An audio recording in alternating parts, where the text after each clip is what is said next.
सावरकरांनी बरंच लिखाण अंदमानातून घरी पाठवलं होतं आणि तिथे जे अपूर्ण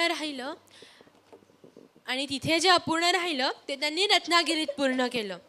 काळे पाणी ही कादंबरी, कमला हे काव्य, रानफुले हा काव्यसंग्रह, तर गोमंतक हे महाकाव्य अशी साहित्य निर्मिती त्यांनी केली.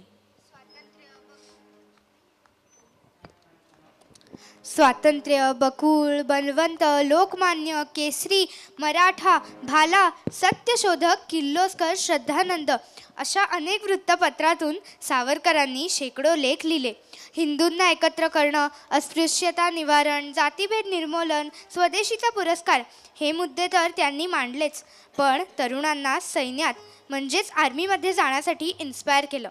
लिपीशुद्धी, हिंदी भाषेला राष्ट्रभाषेचा दर्जा मिळावा हे पण मुद्दे त्यांनी मांडले. छत्रपती शिवाजी महाराजांनी रघुनाथ पंडित यांच्याकडून राजभाषा कोश तयार करून घेतला होता. त्याचप्रमाणे शिवरायांच्या या चेल्याने सुद्धा अनेक मराठी शब्दांना प्रतिशब्द दिले. हुतात्मा, महापौर, दिनांक, चित्रपटगृह, दिग्दर्शक हे सर्व सावरकरांचेच शब्द. छत्रपती शिवाजी महाराजांचा सर्वार्थाने वारसा चालवणाऱ्या स्वातंत्र्यवीराने त्यांना मानवंदना म्हणून लिहिलेलं हे पुढचं गीत ऐकूया. चला तर मग ऐकूया हे हिंद नृसिंह प्रभो शिवाजी राजा.